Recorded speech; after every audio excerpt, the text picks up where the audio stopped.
Q1 Bharat के संविधान के अनुसार निम्नलिखित में से कौन सा कथन सही है? ए. अंतर्राज्यीय व्यापार और वाणिज्य राज्य सूची के अधीन एक राज्य विषय है। बी. होल अंतर्राज्यीय प्रवासन राज्य सूची के अधीन एक राज्य विषय है। सी. अंतर्राज्यीय संगरोध संघ सूची के अधीन एक संघ विषय है।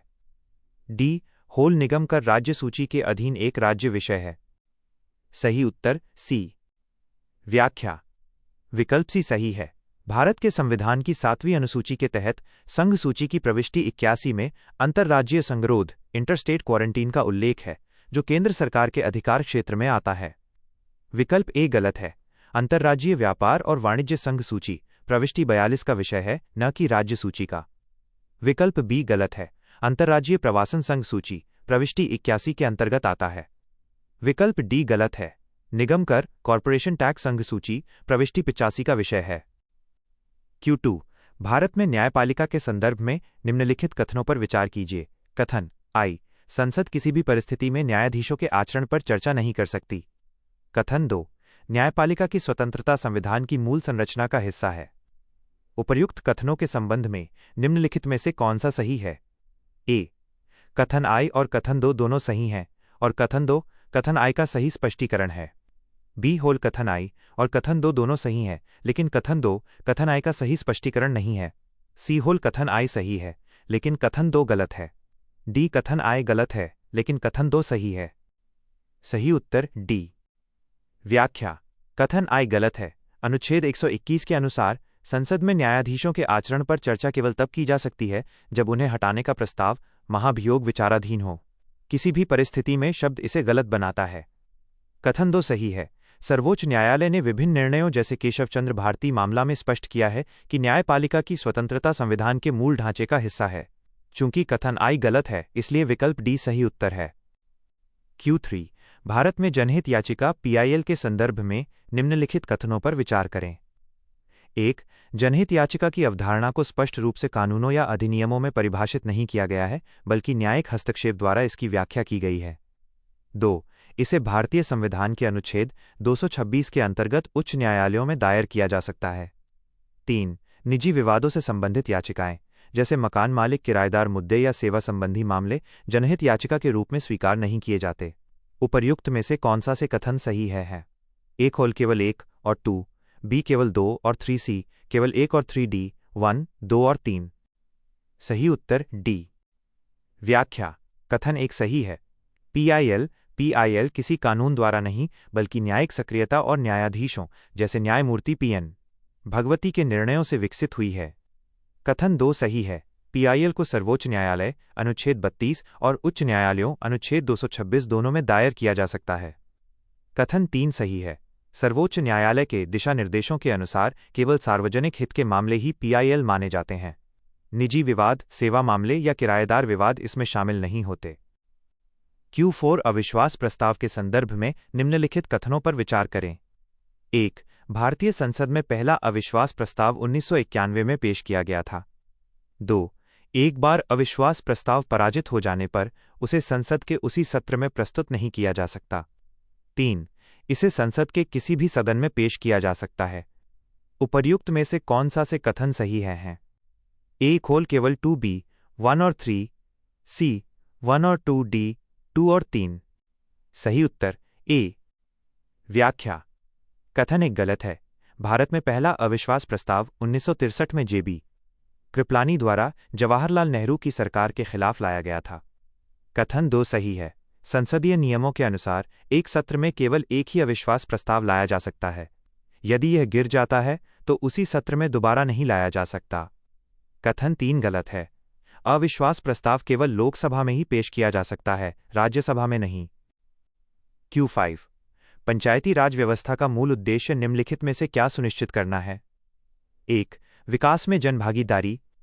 2. राजनीतिक जवाबदेही। 3. वित्त जुटाना। नीचे दिए गए कोड का उपयोग करके सही उत्तर चुनें। ए. होल केवल 1 और 2, बी केवल 2 और 3, सी केवल 1, डी होल 1, 2 और 3। सही उत्तर सी। व्याख्या कथन 1 सही है। पंचायती राज का मुख्य लक्ष्य लोकतांत्रिक विकेंद्रीकरण और विकास प्रक्रिया में आम लोगों की भागीदारी सुनिश्चित करना है। कथन 2 गलत है। हालांकि स्थानीय स्तर पर जवाबदेही बढ़ती है, लेकिन राजनीतिक जवाबदेही को पंचायती राज का प्राथमिक मूल उद्देश्य नहीं माना जाता। ये लोकतांत्रिक विकेंद्रीकरण का एक परिणाम है। कथन 3 गलत है। वित्त जुटाना एक प्रशासनिक आवश्यकता है, न कि पंचायती राज व्यवस्था स्थापित करने का मूल आदर्शवादी उद्देश्य। Q6 निम्नलिखित पर विचार करें। भारत में नागरिकों के पास निम्नलिखित अधिकार हैं। 1. महिलाओं की गरिमा के लिए अपमानजनक प्रथाओं का त्याग करने का कर्तव्य। 2. 0-6 वर्ष की आयु के बच्चों को प्रारंभिक बाल्यावस्था देखभाल प्रदान करने का कर्तव्य। 3. चुनाव में वोट देने का कर्तव्य। 4. करों का भुगतान करने का कर्तव्य। 5. वैज्ञानिक दृष्टिकोण और जांच और सुधार की भावना विकसित करने का कर्तव्य। उपर्युक्त में से कौन से कर्तव्य भारत के संविधान के भाग IVA में वर्णित हैं? A केवल 1, 2 और 5, B केवल 1, 2, 3 और 4, C केवल 1 और 5, D केवल 3, 4 और 5। सही उत्तर C। व्याख्या। कथन एक सही है। यह अनुच्छेद 51A ऑफ E के तहत एक मौलिक कर्तव्य है। कथन 2 गलत है। 0-6 वर्ष के बच्चों की देखभाल अनुच्छेद 45 DPSP का हिस्सा है। मौलिक कर्तव्य 51A ऑफ K में 6-14 वर्ष के बच्चों की शिक्षा का उल्लेख है। कथन 3 गलत है। मतदान करना एक कानूनी संवैधानिक अधिकार है, लेकिन ये भाग IVA मौलिक कर्तव्य में शामिल नहीं है। कथन 4 गलत है। कर भुगतान स्वर्ण सिंह समिति की सिफारिश थी, लेकिन इसे संविधान में मौलिक कर्तव्य के रूप में शामिल नहीं किया गया। कथन 5 सही है। यह अनुच्छेद 51A ऑफ H के तहत मौलिक कर्तव्य है। Q7 निम्नलिखित में से कौन सा भारत में प्रत्यक्ष लोकतंत्र के प्रयोग का सबसे अच्छा उदाहरण है? A होल भारत की संसद, B होल राज्य विधानसभाएं, C ग्राम पंचायतें, D ग्राम सभा। सही उत्तर D। व्याख्या। ग्राम सभा विकल्प D ये भारत में प्रत्यक्ष लोकतंत्र का एकमात्र रूप है, जहां गांव के सभी पंजीकृत मतदाता सीधे निर्णय लेने की प्रक्रिया में भाग लेते हैं। संसद और विधानसभा विकल्प A, B ये अप्रत्यक्ष या प्रतिनिधि लोकतंत्र के उदाहरण हैं, जहां जनता अपने प्रतिनिधियों के माध्यम से शासन करती है। ग्राम पंचायत विकल्प C यह भी निर्वाचित प्रतिनिधियों की एक संस्था है, जबकि ग्राम सभा स्वयं मतदाताओं की सभा है। Q8 वैश्वीकरण के प्रभाव के संदर्भ में निम्नलिखित कथनों पर विचार करें। 1. इसने पारंपरिक संयुक्त परिवार इकाई को एकल परिवार इकाई में बदल दिया है। 2. इससे राष्ट्रों के बीच राजनीतिक सहयोग के लिए क्षेत्रीय तंत्र में गिरावट आई। 3. इसने महिलाओं को नए आर्थिक अवसर प्रदान किए हैं, जिससे महिला सशक्तिकरण को बढ़ावा मिला है। उपर्युक्त में से कौन से कथन सत्य हैं? A होल केवल 1 और 2, B केवल 2 और 3, C केवल 1 और 3, D 1, 2 और 3। सही उत्तर C। व्याख्या। कथन 1 सही है। वैश्वीकरण के कारण शहरीकरण और प्रवासन बढ़ा है, जिससे भारत की पारंपरिक संयुक्त परिवार प्रणाली कमजोर हुई है और एकल परिवारों न्यूक्लियर फैमिलीज का चलन बढ़ा है। कथन 2 गलत है। वैश्वीकरण ने वास्तव में क्षेत्रीय सहयोग को बढ़ाया है। राष्ट्रों ने आर्थिक और राजनीतिक हितों के लिए EU, ASEAN और SARC जैसे क्षेत्रीय तंत्रों को मजबूत किया है, न कि उनमें गिरावट आई है। कथन 3 सही है। वैश्वीकरण ने सेवा क्षेत्र IT, BPO आदि में रोजगार के नए द्वार खोले हैं, जिससे महिलाओं की आर्थिक भागीदारी और निर्णय लेने की क्षमता में वृद्धि हुई है। Q9 भारत को कभी कभी एक एकीकृत प्रवृत्ति वाले संघ के रूप में वर्णित किया जाता है। भारतीय संविधान के नीचे दिए गए प्रावधानों में से कितने भारतीय संघ को केंद्रीकृत प्रवृत्ति प्रदान करते हैं? 1. लिखित संविधान। 2. एकल नागरिकता। 3. राष्ट्रीय, प्रांतीय और स्थानीय स्तर पर सरकारें। 4. अखिल भारतीय सेवाएं। नीचे दिए गए कोड का उपयोग करके सही उत्तर चुनें। A केवल 1, B केवल 2, C केवल 3, D सभी 4। सही उत्तर B। व्याख्या। बिंदु 2 एकल नागरिकता और 4 अखिल भारतीय सेवाएं सही हैं। ये दोनों प्रावधान संघ केंद्र को अधिक शक्तिशाली बनाते हैं और केंद्रीकृत यूनिटरी प्रवृत्ति को दर्शाते हैं। बिंदु 1 लिखित संविधान गलत है। लिखित संविधान संघीय ढांचे फेडरलिज्म की एक अनिवार्य विशेषता है, जो केंद्र और राज्यों के बीच शक्तियों का स्पष्ट विभाजन सुनिश्चित करता है। बिंदु 3 स्तर की सरकारें गलत है। ये शक्तियों के विकेंद्रीकरण का प्रतीक है, न कि केंद्रीकरण का। Q10 भारत के संविधान के अनुच्छेद 110 के तहत उल्लिखित धन विधेयक के संबंध में निम्नलिखित कथनों पर विचार करें। 1. लोकसभा के अध्यक्ष, सभापति ये निर्णय लेने के लिए अंतिम प्राधिकारी होते हैं कि कोई विधेयक धन विधेयक है या नहीं। 2. धन विधेयक के मामले में संसद की संयुक्त बैठक का कोई प्रावधान नहीं है। 3. इसे भारत के राष्ट्रपति की पूर्व सिफारिश से ही संसद में पेश किया जा सकता है। उपर्युक्त में से कौन से कथन सत्य हैं? ए खोल केवल 1 और 2, बी केवल 2 और 3, सी केवल 1 और 3, डी 1, 2 और 3। सही उत्तर डी। व्याख्या: कथन 1 सही है। अनुच्छेद 110(3) के तहत लोकसभा अध्यक्ष का निर्णय अंतिम होता है और इसे किसी न्यायालय या सदन में चुनौती नहीं दी जा सकती। कथन 2 सही है। चूंकि धन विधेयक पर लोकसभा को विशेष अधिकार प्राप्त हैं, इसलिए गतिरोध की स्थिति में अनुच्छेद 108 के तहत संयुक्त बैठक जॉइंट सिटिंग नहीं बुलाई जा सकती। कथन 3 सही है। धन विधेयक केवल राष्ट्रपति की पूर्व अनुमति के बाद ही लोकसभा में पेश किया जाता है। Q11 निम्नलिखित कथनों पर विचार करें। 1. यदि भारत के राष्ट्रपति का चुनाव भारत के सर्वोच्च न्यायालय द्वारा शून्य घोषित कर दिया जाता है, तो निर्णय की तिथि से पहले राष्ट्रपति के पद के कर्तव्यों के निर्वहन में उनके द्वारा किए गए सभी कार्य अवैध हो जाएंगे। 2. भारत के राष्ट्रपति पद के लिए चुनाव इस आधार पर स्थगित किया जा सकता है कि कुछ विधानसभाएं भंग हो गई हैं और चुनाव अभी होने हैं। 3. जब कोई विधेयक भारत के राष्ट्रपति के समक्ष प्रस्तुत किया जाता है, तो संविधान में समय सीमा निर्धारित की जाती है, जिसके भीतर उन्हें अपनी स्वीकृति देनी होती है। उपरोक्त कथनों में से कितने सत्य हैं? ए होल केवल 1, बी होल केवल 2, सी होल तीनों, डी होल कोई नहीं। सही उत्तर डी। व्याख्या: कथन 1 गलत है। यदि चुनाव शून्य घोषित होता है, तो राष्ट्रपति द्वारा उस तिथि से पहले किए गए कार्य वैलिड रहते हैं और अप्रभावी नहीं होते। कथन 2 गलत है। राष्ट्रपति का चुनाव इस आधार पर नहीं रोका जा सकता कि कोई विधानसभा भंग है। निर्वाचक मंडल में रिक्तियां होने पर भी चुनाव समय पर होता है। कथन 3 गलत है। भारतीय संविधान में राष्ट्रपति के लिए विधेयक पर निर्णय देने हेतु कोई निश्चित समय सीमा टाइम लिमिट नहीं दी गई है। इसी को पॉकेट वीटो कहा जाता है। Q12 निम्नलिखित में से कौन भारत के संविधान के भाग 3 के तहत नागरिकों के मौलिक अधिकारों का रक्षक है? ए होल भारत के राष्ट्रपति, बी होल भारत का सर्वोच्च न्यायालय, सी मंत्रिपरिषद, डी होल भारत की संसद। सही उत्तर बी। व्याख्या: विकल्प बी सही है। सर्वोच्च न्यायालय को अनुच्छेद 32 के तहत मौलिक अधिकारों का संरक्षक और गारंटीकर्ता गारंटर नियुक्त किया गया है। विकल्प ए गलत है। राष्ट्रपति संविधान के संरक्षक हैं, लेकिन मौलिक अधिकारों के विशिष्ट रक्षक के रूप में न्यायपालिका कार्य करती है। विकल्प डी गलत है। संसद मौलिक अधिकारों में संशोधन कर सकती है, लेकिन वह रक्षक नहीं है। Q13 भारत में कुछ राज्यों में द्विसदनीय विधायिका है, जबकि कुछ में एक सदनीय विधायिका है। इस संदर्भ में निम्नलिखित राज्यों पर विचार करें। 1. आंध्र प्रदेश, 2.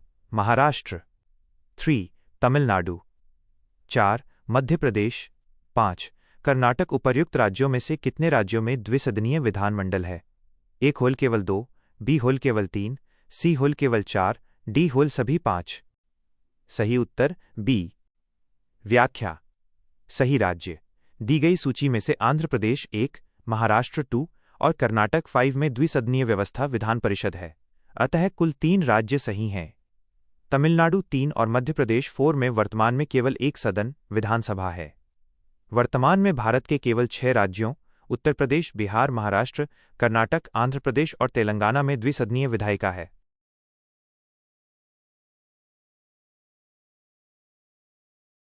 Q8 वैश्वीकरण के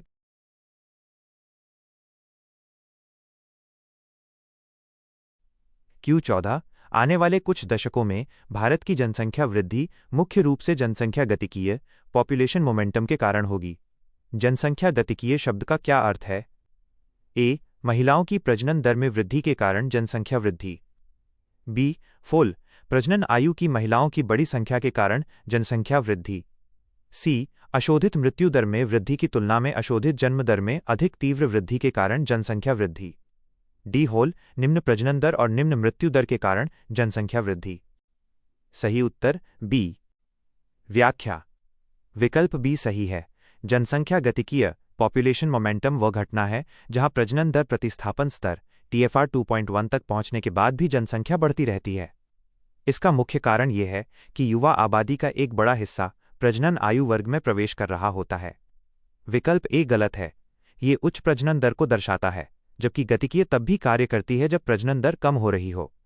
विकल्प सी गलत है। ये प्राकृतिक वृद्धि दर की परिभाषा है, न कि जनसंख्या गतिकीय की। विकल्प डी गलत है।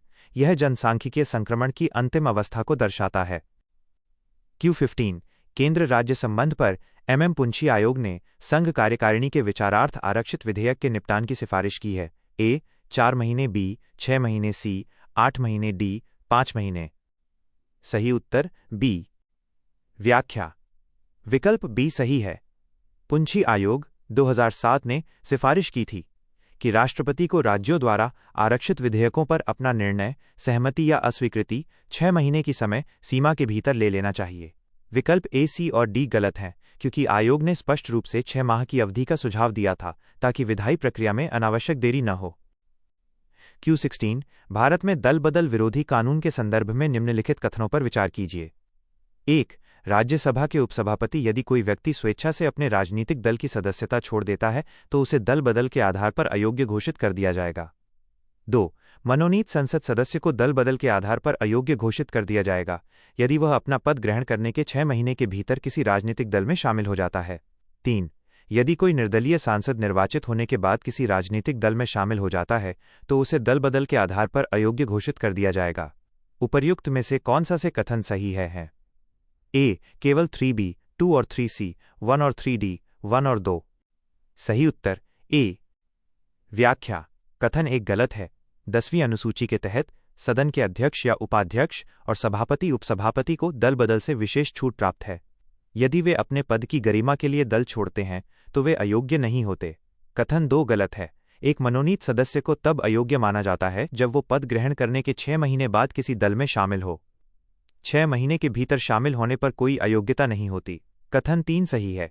यदि कोई निर्दलीय निर्वाचित सदस्य किसी भी समय किसी राजनीतिक दल में शामिल होता है तो वो अयोग्य हो जाता है। Q17 भारत के संविधान के अनुसार भारत के राष्ट्रपति का ये कर्तव्य है कि वो निम्नलिखित में से कितने विधेयक संसद के समक्ष प्रस्तुत करवाए। 1. वित्त आयोग की सिफारिशें। 2. लोक लेखा समिति की रिपोर्ट। 3. नियंत्रक एवं महालेखा परीक्षक की रिपोर्ट। 4. राष्ट्रीय अनुसूचित जाति आयोग की रिपोर्ट। नीचे दिए गए कोड का उपयोग करके सही उत्तर चुनें। ए. केवल 1, बी. केवल 2, सी. केवल 3, डी. सभी 4। सही उत्तर सी। व्याख्या। बिंदु 1, 3 और 4 सही हैं। राष्ट्रपति का संवैधानिक कर्तव्य है कि वह वित्त आयोग अनुच्छेद 281, CAG अनुच्छेद 151 और राष्ट्रीय अनुसूचित जाति आयोग अनुच्छेद 338 की रिपोर्ट संसद के पटल पर रखवाएं। बिंदु 2 गलत है। लोक लेखा समिति PAC अपनी रिपोर्ट सीधे लोकसभा अध्यक्ष को सौंपती है। इसे राष्ट्रपति द्वारा संसद में प्रस्तुत नहीं करवाया जाता है। Q18 किसी राज्य की विधानसभा के लिए प्रादेशिक निर्वाचन क्षेत्रों का सीमांकन निम्नलिखित में से किसकी सिफारिशों के आधार पर किया जाता है? ए. भारत निर्वाचन आयोग, बी. राज्य चुनाव आयोग, सी. परिसीमन आयोग, डी. भारत के राष्ट्रपति। सही उत्तर सी। व्याख्या। विकल्प सी सही है। परिसीमन आयोग डिलिमिटेशन कमीशन एक स्वतंत्र निकाय है जो जनगणना के आंकड़ों के आधार पर निर्वाचन क्षेत्रों की सीमाओं का निर्धारण और सीमांकन करता है। विकल्प ए गलत है। निर्वाचन आयोग चुनाव कराता है लेकिन सीमाओं का निर्धारण परिसीमन आयोग करता है। विकल्प बी गलत है। राज्य चुनाव आयोग केवल स्थानीय निकायों, पंचायत नगरपालिका के चुनावों के लिए जिम्मेदार है। Q19 भारत में स्थानीय शासन पर डॉक्टर भीमराव अंबेडकर के विचारों के संदर्भ में निम्नलिखित कथनों पर विचार करें। कथन आई। अंबेडकर स्थानीय निकायों में आर्थिक और राजनीतिक शक्ति के विकेंद्रीकरण के पक्ष में नहीं थे। कथन 2 अंबेडकर के अनुसार स्थानीय शासन की प्रणाली ने भारत में राष्ट्रवादी भावना के विकास में बाधा डाली है। उपर्युक्त कथनों के संबंध में निम्नलिखित में से कौन सा सही है? ए. कथन आई और कथन 2 दोनों सही हैं और कथन 2 कथन आई का सही स्पष्टीकरण है। बी. कथन आई और कथन 2 दोनों सही हैं लेकिन कथन 2 कथन आई का सही स्पष्टीकरण नहीं है। सी. कथन आई सही है लेकिन कथन 2 गलत है। डी. कथन आई गलत है लेकिन कथन 2 सही है। सही उत्तर ए। व्याख्या। कथन आई सही है। डॉक्टर अंबेडकर का मानना था कि ग्रामीण भारत स्थानीयता और संकीर्णता का अड्डा है जहां दलितों का शोषण होता है, इसलिए वे स्थानीय विकेंद्रीकरण के प्रति शंकित थे। कथन 2 सही है। उनका विचार था कि अत्यधिक ग्राम केंद्रित शासन ने लोगों में व्यापक राष्ट्रीय चेतना के स्थान पर संकुचित क्षेत्रीय पहचान को बढ़ावा दिया जिससे राष्ट्रवाद कमजोर हुआ। कथन 2 स्पष्ट करता है कि वे विकेंद्रीकरण के पक्ष में क्यों नहीं थे, अतः विकल्प ए सही है। Q20 किसी राज्य के राज्यपाल की शक्तियों के संबंध में निम्नलिखित में से कौन सा कथन सही है? ए. वह राष्ट्रपति शासन के दौरान राज्य विधानसभा को निलंबित या भंग कर सकता है। बी, किसी राज्य के महाधिवक्ता की नियुक्ति राज्यपाल की सिफारिश के बाद ही मुख्यमंत्री द्वारा की जाती है। सी, वो राज्य विधानमंडल द्वारा पारित विधेयक को राष्ट्रपति के विचारार्थ आरक्षित रख सकता है। डी, फुल राज्य लोक सेवा आयोग के अध्यक्ष को केवल राज्य के राज्यपाल द्वारा हटाया जा सकता है। सही उत्तर सी। व्याख्या। विकल्प सी सही है। अनुच्छेद 200 के तहत राज्यपाल के पास यह शक्ति है कि वह किसी विधेयक को राष्ट्रपति की सहमति के लिए आरक्षित रिजर्व कर दे। विकल्प ए गलत है। राष्ट्रपति शासन अनुच्छेद 356 के दौरान विधानसभा को निलंबित या भंग करने का अंतिम आदेश राष्ट्रपति द्वारा दिया जाता है, हालांकि राज्यपाल इसकी सिफारिश करता है। विकल्प बी गलत है। महाधिवक्ता एडवोकेट जनरल की नियुक्ति राज्यपाल स्वयं करता है, अनुच्छेद 165। विकल्प डी गलत है। राज्य लोक सेवा आयोग के अध्यक्ष की नियुक्ति राज्यपाल करता है, लेकिन उन्हें पद से केवल राष्ट्रपति ही हटा सकते हैं।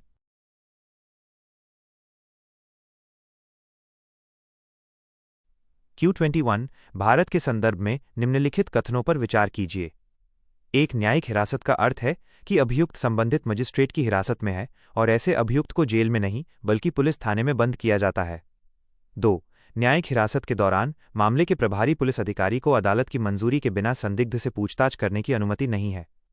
उपर्युक्त में से कौन सा से कथन सही है? ए होल केवल 1, बी होल केवल 2, सी होल 1 और 2, दोनों डी होल न ही तो 1 और न ही 2। सही उत्तर बी। व्याख्या। कथन 1 गलत है। न्यायिक हिरासत जुडिशियल कस्टडी का अर्थ है कि अभियुक्त मजिस्ट्रेट की हिरासत में है और उसे जेल में रखा जाता है, न कि पुलिस थाने के लॉकअप में। पुलिस थाने में रखना पुलिस हिरासत कहलाता है। कथन 2 सही है। न्यायिक हिरासत के दौरान पुलिस सीधे पूछताछ नहीं कर सकती। यदि पुलिस को पूछताछ करनी है तो उसे संबंधित न्यायालय से औपचारिक अनुमति लेनी आवश्यक होती है। Q22 निम्नलिखित कथनों पर विचार करें। कथन आई, भारत अपनी राजनीतिक प्रणाली में असममित प्रकार के संघवाद का अनुसरण करता है।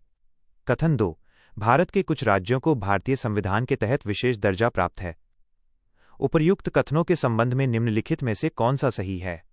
ए, कथन आई और कथन 2 दोनों सही हैं और कथन 2 कथन आई का सही स्पष्टीकरण है। बी, कथन आई और कथन 2 दोनों सही हैं तथा कथन 2 कथन आई का सही स्पष्टीकरण नहीं है। सी, कथन आई सही है लेकिन कथन 2 गलत है।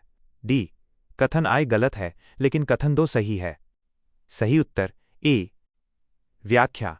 कथन आई सही है। असममित संघवाद एसिमेट्रिक फेडरलिज्म का अर्थ है कि सभी राज्यों के पास समान शक्तियां या दर्जा नहीं है। भारत में कुछ राज्यों को विशेष अधिकार दिए गए हैं।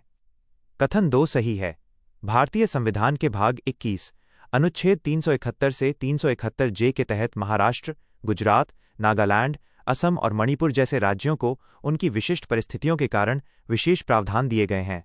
चूंकि ये विशेष दर्जे ही भारतीय संघवाद को असममित बनाते हैं, इसलिए कथन 2 कथन आई का सही स्पष्टीकरण है। Q23 निम्नलिखित में से किस समिति ने भारत में स्थानीय स्वशासन निकायों को संवैधानिक मान्यता प्रदान करने की विशेष रूप से सिफारिश की थी? ए, अशोक मेहता समिति, बी, PK थुंगन समिति, सी, LM सिंघवी समिति, डी, उपरोक्त सभी। सही उत्तर डी। व्याख्या। विकल्प ए, बी और सी सही हैं, हालांकि LM सिंघवी समिति 1986 ने सबसे प्रमुखता से इसे संवैधानिक दर्जा देने की वकालत की थी, लेकिन बाद में PK थुंगन समिति 1988 ने भी इसका जोरदार समर्थन किया। अशोक मेहता समिति 1977 ने भी पंचायती राज को मजबूत करने के लिए संवैधानिक संशोधन की आवश्यकता पर बल दिया था। अतः ये सभी समितियां स्थानीय निकायों के सशक्तिकरण और संवैधानिक दर्जे से जुड़ी हैं। Q24 निम्नलिखित पर विचार करें। 1, लोकसभा, 2, राज्यसभा, 3, मंत्रिपरिषद, 4, भारत के राष्ट्रपति, 5, भारत के महान्यायवादी। उपर्युक्त में से कितने भारत की संसद के अभिन्न अंग हैं? ए होल केवल 2, बी होल केवल 3, सी होल केवल 4, डी होल सभी 5। सही उत्तर बी। व्याख्या। बिंदु 1, 2 और 4 सही हैं। भारतीय संविधान के अनुच्छेद 79 के अनुसार संघ की संसद में राष्ट्रपति, लोकसभा और राज्यसभा शामिल होंगे। ये तीनों मिलकर संसद का गठन करते हैं। बिंदु 3 और 5 गलत हैं। मंत्रिपरिषद, काउंसिल ऑफ मिनिस्टर्स और महान्यायवादी, अटॉर्नी जनरल कार्यकारिणी एग्जीक्यूटिव का हिस्सा हैं, न कि संसद के अभिन्न अंग। Q25 निम्नलिखित में से कौन से राज्य संघ राज्य क्षेत्र उत्तरी क्षेत्रीय परिषद में शामिल हैं? ए होल उत्तराखंड, उत्तर प्रदेश, हरियाणा, पंजाब, जम्मू और कश्मीर, बी होल हरियाणा, पंजाब, हिमाचल प्रदेश, राजस्थान और राष्ट्रीय राजधानी क्षेत्र दिल्ली। सी होल उत्तर प्रदेश, उत्तराखंड, पंजाब, हरियाणा और राजस्थान। डी होल उत्तराखंड, उत्तर प्रदेश, हिमाचल प्रदेश, पंजाब और हरियाणा। सही उत्तर बी। व्याख्या। विकल्प बी सही है। उत्तरी क्षेत्रीय परिषद नॉर्दर्न जोनल काउंसिल के सदस्यों में हरियाणा, हिमाचल प्रदेश, जम्मू और कश्मीर, पंजाब, राजस्थान, राष्ट्रीय राजधानी क्षेत्र दिल्ली, चंडीगढ़ और लद्दाख शामिल हैं। विकल्प ए, सी और डी गलत हैं, क्योंकि उत्तर प्रदेश और उत्तराखंड मध्य क्षेत्रीय परिषद सेंट्रल जोनल काउंसिल के सदस्य हैं, न कि उत्तरी परिषद के। Q26 भारत के प्रधानमंत्री के संदर्भ में निम्नलिखित कथनों पर विचार करें। 1. वो केंद्रीय मंत्रिपरिषद के बीच विभागों के आवंटन और फेरबदल के लिए जिम्मेदार है। 2. भारत सरकार की सभी कार्यकारी कार्रवाइयां प्रधानमंत्री के नाम से की गई मानी जाएंगी। उपर्युक्त में से कौन सा से कथन सही है? हैं ए होल केवल 1, बी होल केवल 2, सी होल 1 और 2, दोनों, डी होल न तो 1 और न ही 2। सही उत्तर ए। व्याख्या। कथन एक सही है। प्रधानमंत्री ही ये तय करते हैं कि कौन सा मंत्री किस विभाग को संभालेगा और वे कभी भी विभागों में फेरबदल कर सकते हैं। कथन 2 गलत है। अनुच्छेद 77 के अनुसार भारत सरकार की सभी कार्यकारी कार्रवाइयां राष्ट्रपति के नाम से की गई मानी जाती हैं, प्रधानमंत्री के नाम से नहीं। Q27 73वें संविधान संशोधन अधिनियम 1992 के संदर्भ में निम्नलिखित कथनों पर विचार करें। 1. पंचायतों में 1/3 सीटें महिलाओं के लिए आरक्षित हैं। 2. इसके लिए ग्राम सभा का गठन अनिवार्य है। 3.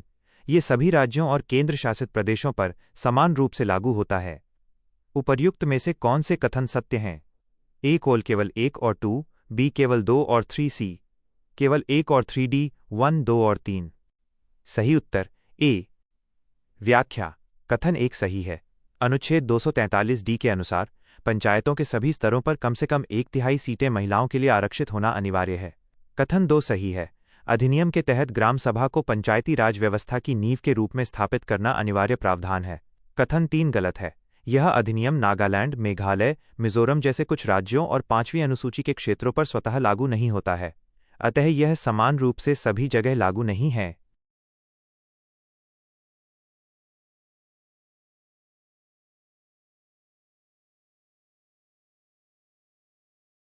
Q28 निम्नलिखित पर विचार करें। 1. लोकसभा से संसद के निर्वाचित सदस्य। 2. राज्यसभा से संसद के निर्वाचित सदस्य। 3. लोकसभा से संसद के मनोनीत सदस्य। 4. राज्य विधानसभाओं के निर्वाचित सदस्य।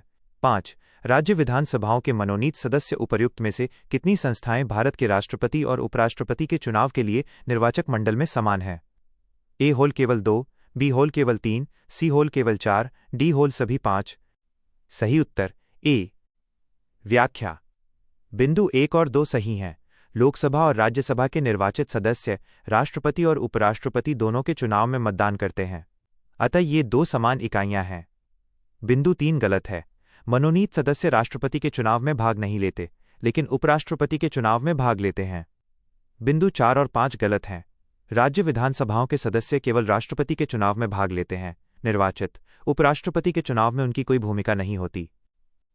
Q29 भारत में चुनावी प्रक्रिया के संदर्भ में निम्नलिखित कथनों पर विचार कीजिए। 1. भारत का संविधान लोकसभा और राज्य विधानसभाओं में अनुसूचित जातियों SC या अनुसूचित जनजातियों ST के लिए सीटों के आरक्षण का प्रावधान करता है। 2. ऐसे निर्वाचन क्षेत्र के सभी मतदाता जहां सीट अनुसूचित जाति SC या अनुसूचित जनजाति ST के लिए आरक्षित है, मतदान करने के पात्र हैं। उपर्युक्त में से कौन सा से कथन सही हैं?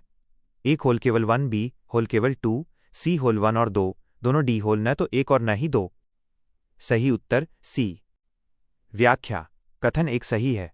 भारतीय संविधान के अनुच्छेद 330 लोकसभा और 332 विधानसभा के तहत SC और ST के लिए जनसंख्या के अनुपात में सीटों के आरक्षण का प्रावधान है। कथन 2 सही है। भारत में पृथक निर्वाचक मंडल नहीं है। आरक्षित सीट पर केवल उसी श्रेणी का उम्मीदवार चुनाव लड़ सकता है, लेकिन मतदान उस क्षेत्र के सभी नागरिक बिना किसी भेदभाव के करते हैं। Q30 केंद्र और राज्यों के बीच या विभिन्न राज्यों के बीच कानूनी विवादों को मुख्य रूप से किसके द्वारा सुलझाया जाता है? ए होल सर्वोच्च न्यायालय, बी होल उच्च न्यायालय, सी राष्ट्रपति, डी होल प्रधानमंत्री कार्यालय। सही उत्तर ए। व्याख्या। विकल्प ए सही है। संविधान के अनुच्छेद 131 के तहत केंद्र राज्य या राज्यों के बीच के विवादों का समाधान करना सर्वोच्च न्यायालय का मूल क्षेत्राधिकार ओरिजिनल जुरिस्डिक्शन है। विकल्प बी गलत है। उच्च न्यायालयों के पास संघ और राज्यों के बीच के विवादों को सीधे सुनने का मूल क्षेत्राधिकार नहीं है। विकल्प सी और डी गलत हैं। ये राजनीतिक कार्यकारी पद हैं। कानूनी विवादों का निपटारा न्यायपालिका करती है।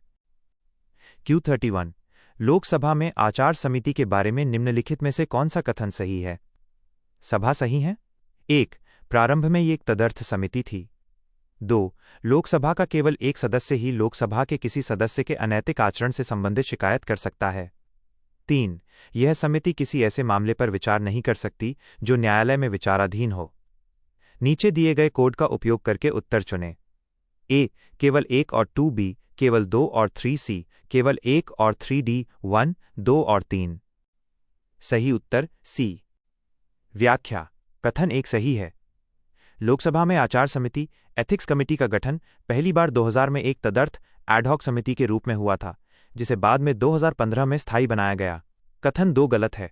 कोई भी व्यक्ति किसी सांसद के खिलाफ शिकायत कर सकता है, बशर्ते वो शिकायत किसी अन्य लोकसभा सदस्य के माध्यम से भेजी गई हो या सीधे अध्यक्ष को दी गई हो। कथन 3 सही है। संसदीय समितियों के नियमों के अनुसार वे विचाराधीन सब जुडिस मामलों या उन मामलों की जांच नहीं करतीं जो पहले से ही न्यायालय में लंबित हों। Q32 निम्नलिखित कथनों पर विचार करें। कथन आई पश्चिम बंगाल में जनजाति सलाहकार परिषद है। कथन 2 भारत के संविधान के अनुसार भारत के राष्ट्रपति किसी राज्य को जनजाति सलाहकार परिषद स्थापित करने का निर्देश दे सकते हैं, जिसमें अनुसूचित जनजातियां तो हों, लेकिन 5वीं अनुसूची के अनुसार कोई अधिसूचित अनुसूचित क्षेत्र न हो। उपर्युक्त कथनों के संबंध में निम्नलिखित में से कौन सा सही है? ए. कथन आई और कथन 2 दोनों सही हैं और कथन 2 कथन आई का सही स्पष्टीकरण है। बी. कथन आई और कथन 2 दोनों सही हैं, लेकिन कथन 2 कथन आई के लिए सही स्पष्टीकरण नहीं है। सी. कथन आई सही है, लेकिन कथन 2 गलत है। डी. कथन आई गलत है, लेकिन कथन 2 सही है। सही उत्तर ए। व्याख्या। कथन आई सही है। पश्चिम बंगाल में जनजाति सलाहकार परिषद टैक अस्तित्व में है। कथन 2 सही है। 5वीं अनुसूची के तहत उन राज्यों में जहां अनुसूचित जनजातियां हैं लेकिन अनुसूचित क्षेत्र नहीं है, राष्ट्रपति के निर्देश पर परिषद का गठन किया जा सकता है। पश्चिम बंगाल और तमिलनाडु इसके उदाहरण हैं। कथन 2 स्पष्ट करता है कि पश्चिम बंगाल में परिषद क्यों हो सकती है, अतः यह कथन आई का सही स्पष्टीकरण है। Q33 भारतीय समाज के संदर्भ में संस्कृतिकरण शब्द का सामान्यतः तात्पर्य है। ए. एक प्रक्रिया जिसमें सामाजिक स्तर के निचले स्तर पर स्थित एक जाति सामाजिक स्तर के उच्च स्तर पर स्थित एक जाति के रीति रिवाजों और जीवन शैली को अपना लेती है। बी. पश्चिमी आधिपत्य के विरुद्ध शिक्षा में भारतीय अध्ययन को शामिल करने की प्रक्रिया। सी. पश्चिमी संस्कृति के भौतिक मानदंडों की नकल की प्रक्रिया, लेकिन समाज में मूल्य प्रणाली स्वदेशी बनी हुई है। डी. विवाह के बाद धर्म परिवर्तन की प्रक्रिया। सही उत्तर ए। व्याख्या। विकल्प ए सही है। संस्कृतिकरण सैंस्क्रिटाइजेशन शब्द MN श्रीनिवास द्वारा दिया गया था। यह वह प्रक्रिया है जिसके द्वारा निचली जातियां अपनी स्थिति सुधारने के लिए उच्च जातियों, विशेषकर द्विज की प्रथाओं, खान पान और धार्मिक क्रियाकलापों का अनुकरण करती हैं। विकल्प बी और सी गलत हैं। ये पश्चिमीकरण या स्वदेशीकरण से संबंधित हो सकते हैं। विकल्प डी गलत है। इसका समाजशास्त्रीय रूप से संस्कृतिकरण से कोई संबंध नहीं है।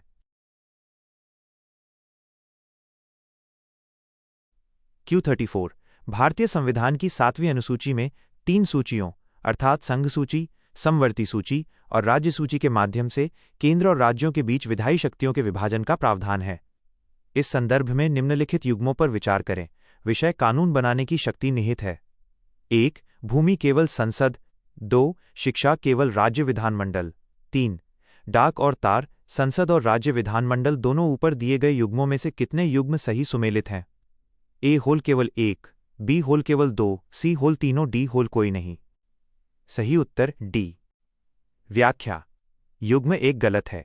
भूमि राज्य सूची का विषय है, इसलिए इस पर कानून बनाने की शक्ति मुख्य रूप से राज्य विधानमंडल के पास है। युग्म 2 गलत है। शिक्षा समवर्ती सूची का विषय है, 42वें संशोधन के बाद, जिस पर संसद और राज्य विधानमंडल दोनों कानून बना सकते हैं। युग्म 3 गलत है। डाक और तार संघ सूची का विषय है, जिस पर कानून बनाने की अनन्य शक्ति केवल संसद के पास है। Q35 निम्नलिखित कथनों पर विचार करें। 1. किसी राज्य में मुख्य सचिव की नियुक्ति उस राज्य के राज्यपाल द्वारा की जाती है। 2. किसी राज्य में मुख्य सचिव का कार्यकाल निश्चित होता है। उपर्युक्त में से कौन सा से कथन सही है? ए होल केवल 1, बी होल केवल 2, सी होल 1 और 2, दोनों डी होल ना तो 1 और ना ही 2। सही उत्तर डी। व्याख्या: कथन 1 गलत है। मुख्य सचिव की नियुक्ति राज्यपाल के नाम पर की जाती है, लेकिन वास्तविक चयन राज्य के मुख्यमंत्री द्वारा किया जाता है। कथन 2 गलत है। मुख्य सचिव का कोई निश्चित कार्यकाल फिक्स टेन्योर नहीं होता है। वह मुख्यमंत्री के विश्वास और विवेक पर पद धारण करता है। Q36 निम्नलिखित में से ग्राम पंचायतों के लिए धन के संभावित स्रोत कौन से हैं? 1. व्यावसायिक कर, 2. जल कर, 3. भूमि कर, 4. उत्तराधिकार कर। नीचे दिए गए कोड का उपयोग करके सही उत्तर चुनें। ए केवल 1, 2 और 3, बी केवल 2, 3 और 4, सी केवल 1, 3 और 4, डी 1, 2, 3 और 4। सही उत्तर ए। व्याख्या: बिंदु 1, 2 और 3 सही हैं। राज्य विधानमंडल द्वारा अधिकृत किए जाने पर ग्राम पंचायतें व्यवसाय, व्यापार, कॉल, प्रोफेशन टैक्स, जल आपूर्ति और भूमि संपत्ति पर कर लगा सकती हैं। बिंदु 4 गलत है। उत्तराधिकार कर, सक्सेशन ड्यूटी, आमतौर पर पंचायतों के कर आधार में शामिल नहीं होता है। यह राज्य या केंद्र सरकार के अधिकार क्षेत्र का विषय है। Q37 भारतीय संविधान के अनुच्छेद 356 के तहत राष्ट्रपति शासन के संदर्भ में निम्नलिखित कथनों पर विचार करें। 1. यह केवल तभी लगाया जा सकता है जब कोई राज्य अपनी कार्यकारी शक्ति के प्रयोग में केंद्र सरकार द्वारा जारी निर्देशों का पालन करने या उन्हें प्रभावी करने में विफल रहता है। 2. इसे हर 6 महीने में संसद की मंजूरी से अनिश्चित काल तक बढ़ाया जा सकता है। 3.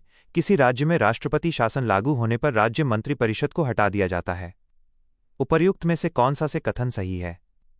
ए केवल 1, बी केवल 2, सी केवल 3, डी कोई नहीं। सही उत्तर सी। व्याख्या: कथन 1 गलत है। अनुच्छेद 356 के तहत राष्ट्रपति शासन तब लगाया जाता है जब राज्य की सरकार संविधान के प्रावधानों के अनुसार नहीं चल सकती। केंद्र के निर्देशों की विफलता, अनुच्छेद 365 इसका एक आधार है, लेकिन केवल यही एकमात्र आधार नहीं है। कथन 2 गलत है। इसे अधिकतम 3 वर्षों तक ही बढ़ाया जा सकता है, कुछ विशेष शर्तों के साथ। इसे अनिश्चित काल तक नहीं बढ़ाया जा सकता। कथन 3 सही है।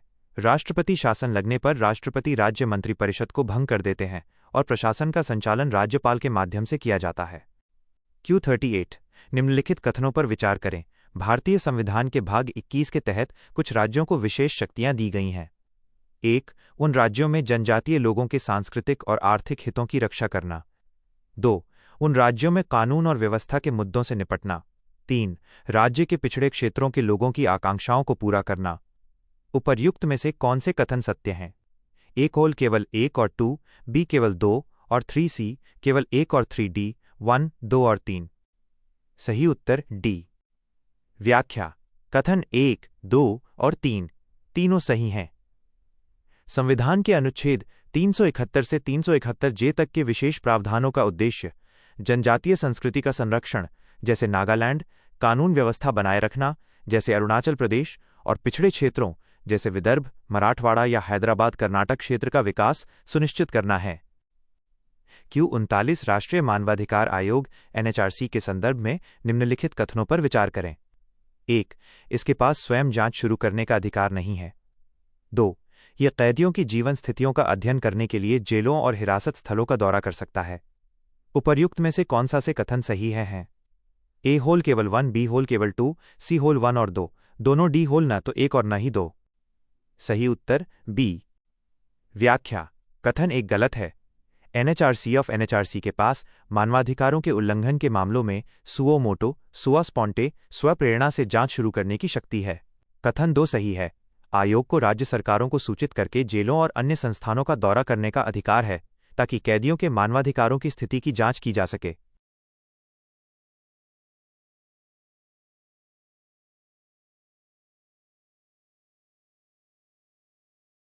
Q40 मुख्य चुनाव आयुक्त CEC को उनके कार्यालय से हटाने के बारे में निम्नलिखित कथनों पर विचार करें। 1. उसे सिद्ध दुर्व्यवहार या अक्षमता के आधार पर हटाया जा सकता है। 2.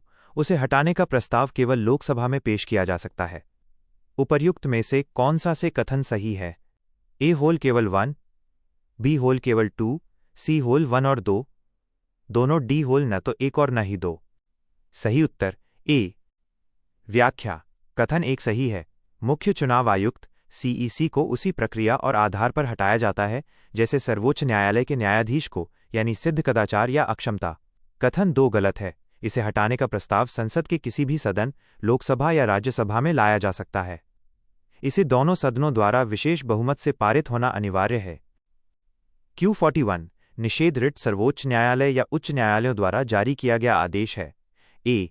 किसी सरकारी अधिकारी द्वारा उसे कोई विशेष कार्रवाई करने से रोकना। बी होल संसद बाई विधानसभा द्वारा मद्य निषेध पर कानून पारित करना। सी होल निचली अदालत द्वारा किसी मामले में कार्यवाही जारी रखने पर रोक लगाना। डी होल सरकार द्वारा उसे असंवैधानिक नीति अपनाने से रोकना। सही उत्तर सी। व्याख्या। विकल्प सी सही है। निषेध प्रोहिबिशन रिट उच्च न्यायालय या सर्वोच्च न्यायालय द्वारा निचली अदालतों या अर्ध न्यायिक निकायों को तब जारी की जाती है जब वे अपने अधिकार क्षेत्र से बाहर जाकर कार्य कर रहे हों। यह कार्यवाही को जारी रखने से रोकती है।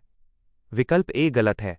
ये परमादेश मैंडामस या प्रतिषेध का हिस्सा नहीं बल्कि कार्य करने के आदेश से संबंधित है। विकल्प बी गलत है। ये कानूनी शब्दावली है, न्यायिक रिट नहीं।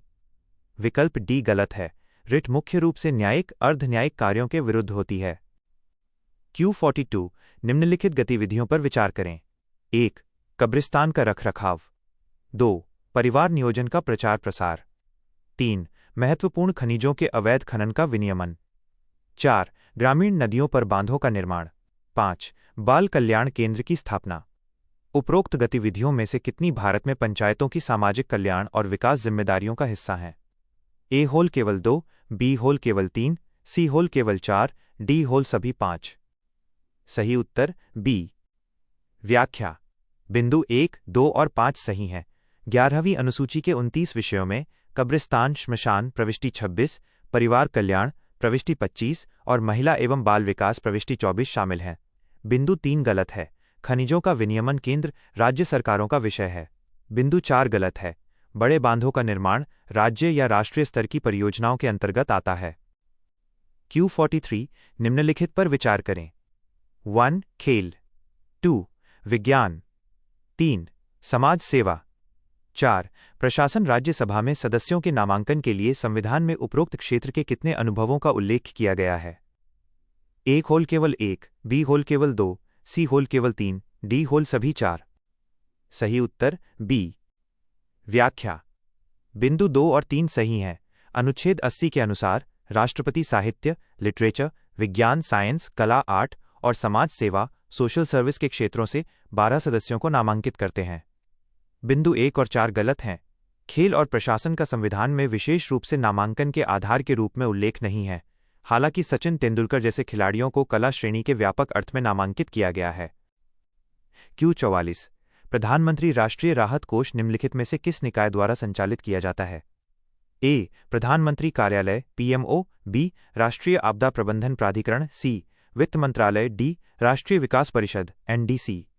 सही उत्तर ए। व्याख्या। विकल्प ए सही है। प्रधानमंत्री राष्ट्रीय राहत कोष PMNRF का प्रबंधन पूरी तरह से प्रधानमंत्री कार्यालय PMO द्वारा किया जाता है। प्रधानमंत्री इसके अध्यक्ष होते हैं। विकल्प बी सी डी गलत हैं। ये निकाय इस कोष के संचालन के लिए सीधे जिम्मेदार नहीं हैं। Q45 लोकसभा अध्यक्ष के पैनल के संबंध में सभा निम्नलिखित में से कौन सा कथन सही है बाय है? 1. अध्यक्ष का पैनल केवल सत्तारूढ़ दल से ही लिया जाता है। 2. अध्यक्ष का पैनल विभिन्न राजनीतिक दलों द्वारा नामित किया जाता है और लोकसभा अध्यक्ष द्वारा नियुक्त किया जाता है। 3. अध्यक्ष के पैनल में 10 सदस्य होते हैं और उनमें से एक तब सदन की अध्यक्षता करता है जब अध्यक्ष और उपाध्यक्ष दोनों सदन में नहीं होते हैं। नीचे दिए गए कोड का उपयोग करके सही उत्तर चुनें। A1 और 3B, 2 और 3C, केवल 3D, केवल 2। सही उत्तर बी। व्याख्या। कथन एक गलत है। परंपरा के अनुसार इसमें विभिन्न दलों के सदस्यों को शामिल किया जाता है, न कि केवल सत्तारूढ़ दल के। कथन 2 सही है। लोकसभा के नियमों के अनुसार अध्यक्ष विभिन्न दलों के सदस्यों में से अधिकतम 10 सदस्यों को इस पैनल के लिए मनोनीत करते हैं। कथन 3 सही है। अध्यक्ष या उपाध्यक्ष की अनुपस्थिति में, रिक्ति में नहीं, इस पैनल का कोई भी सदस्य सदन की अध्यक्षता कर सकता है। Q46 भारत के संदर्भ में निम्नलिखित कथनों पर विचार करें। कथन आई. प्रधानमंत्री सहित केंद्र सरकार में मंत्रियों की कुल संख्या लोकसभा में सदस्यों की कुल संख्या के 15% से अधिक नहीं होगी। कथन 2। 42वें संविधान संशोधन अधिनियम 1976 ने केंद्र सरकार में मंत्रियों की अधिकतम संख्या पर प्रतिबंध लगा दिया। उपर्युक्त कथनों के संबंध में निम्नलिखित में से कौन सा सही है? ए। कथन आई और कथन 2 दोनों सही हैं और कथन 2 कथन आई का सही स्पष्टीकरण है। बी। कथन आई और कथन 2 दोनों सही हैं, लेकिन कथन 2 कथन आई के लिए सही स्पष्टीकरण नहीं है। सी। फोल कथन आई सही है लेकिन कथन 2 गलत है। डी। होल कथन आई गलत है लेकिन कथन 2 सही है। सही उत्तर सी। व्याख्या। कथन आई सही है। अनुच्छेद 75 1A के अनुसार मंत्रियों की कुल संख्या लोकसभा की सदस्य संख्या के 15% से अधिक नहीं हो सकती। कथन 2 गलत है। यह सीमा 42वें नहीं बल्कि 91वें संविधान संशोधन अधिनियम 2003 द्वारा जोड़ी गई थी। Q47 भारतीय राजनीति के संदर्भ में निम्नलिखित कथनों पर विचार करें। कथन आई लोकसभा राज्यसभा की तुलना में कार्यपालिका पर अधिक नियंत्रण रखती है। कथन 2 स्थगन प्रस्ताव केवल लोकसभा में पुनः स्थापित और पारित किया जा सकता है। कथन 3 भारत के संविधान के अनुसार लोकसभा की कुल संख्या राज्यसभा की कुल संख्या से अधिक है। उपर्युक्त कथनों के संबंध में निम्नलिखित में से कौन सा सही है? ए। कथन 2 और कथन 3 दोनों सही हैं और दोनों कथन आई की व्याख्या करते हैं। बी। कथन 2 और कथन 3 दोनों सही हैं लेकिन उनमें से केवल एक ही कथन आई की व्याख्या करता है। सी। कथन 2 और 3 में से केवल एक ही सही है और वह कथन आई की व्याख्या करता है। डी। ना तो कथन 2 और न ही कथन 3 सही है। सही उत्तर बी। व्याख्या। कथन आई सही है। चूंकि मंत्रिपरिषद केवल लोकसभा के प्रति सामूहिक रूप से उत्तरदायी होती है, इसलिए लोकसभा का नियंत्रण अधिक है। कथन 2 सही है। स्थगन प्रस्ताव एडजर्नमेंट मोशन सरकार की आलोचना का साधन है, इसलिए यह केवल लोकसभा में लाया जाता है। यह कथन आई की व्याख्या करता है। कथन 3 सही है। संविधान के अनुसार लोकसभा अधिकतम 550 की संख्या, राज्यसभा 250 से अधिक है। हालांकि यह एक तथ्य है, पर यह कार्यपालिका पर नियंत्रण का मुख्य कारण नहीं है। Q48 संसद अंतर्राष्ट्रीय संधियों को लागू करने के लिए पूरे भारत या उसके किसी भी हिस्से के लिए कोई भी कानून बना सकती है। ए। सभी राज्यों की सहमति से। बी। अधिकांश राज्यों की सहमति से। सी। संबंधित राज्यों की सहमति से। डी। किसी भी राज्य की सहमति के बिना। सही उत्तर डी। व्याख्या। विकल्प डी सही है। अनुच्छेद 253 संसद को यह विशेष शक्ति देता है कि अंतर्राष्ट्रीय समझौतों को प्रभावी बनाने के लिए वह राज्य सूची के विषयों पर भी बिना राज्यों की सहमति के कानून बना सकती है। Q49 द्विसदनीय विधायी प्रणाली वाले राज्यों में विधायिका के संदर्भ में विधान परिषदों के बारे में निम्नलिखित कथनों पर विचार करें। 1. भारतीय संविधान के अनुसार विधान परिषद की अधिकतम सदस्य संख्या 250 होगी। 2. परिषद के 1/3 सदस्य राज्य विधानसभा के सदस्यों द्वारा ऐसे व्यक्तियों में से चुने जाते हैं जो विधानसभा के सदस्य नहीं हैं। 3. परिषद के सदस्यों का छठा भाग भारत के राष्ट्रपति द्वारा नामित किया जाता है। उपर्युक्त में से कौन सा से कथन सही है? ए होल केवल 1, बी केवल 2 और 3, सी केवल 2, डी 1, 2 और 3। सही उत्तर सी। व्याख्या। कथन 1 गलत है। विधान परिषद की अधिकतम संख्या संबंधित राज्य की विधानसभा की कुल संख्या का 1/3 होती है। कथन 2 सही है। कुल सदस्यों का 1/3 भाग विधानसभा सदस्यों द्वारा निर्वाचित किया जाता है। कथन 3 गलत है। नामांकन राज्यपाल द्वारा किया जाता है, राष्ट्रपति द्वारा नहीं। Q50 भारतीय संविधान के अनुच्छेद 34 के संदर्भ में निम्नलिखित कथनों पर विचार कीजिए। 1. संसद को अनुच्छेद 34 के अंतर्गत कानून बनाने का विशेष अधिकार है। 2. देश में मार्शल लॉ की घोषणा अनुच्छेद के तहत स्पष्ट रूप से प्रदान की गई है। उपर्युक्त में से कौन सा से कथन सही है? ए होल केवल 1, बी होल केवल 2, सी होल 1 और 2, दोनों डी होल ना तो 1 और न ही 2। सही उत्तर ए। व्याख्या। कथन 1 सही है। अनुच्छेद 35 के साथ मिलकर अनुच्छेद 34 संसद को यह शक्ति देता है कि वो सैन्य शासन मार्शल लॉ के दौरान किए गए कार्यों के लिए क्षतिपूर्ति कानून बना सके। कथन 2 गलत है। संविधान में मार्शल लॉ को कहीं भी स्पष्ट रूप से परिभाषित नहीं किया गया है और न ही इसकी घोषणा के विशिष्ट आधार दिए गए हैं। यह केवल मौलिक अधिकारों पर इसके प्रभाव का उल्लेख करता है।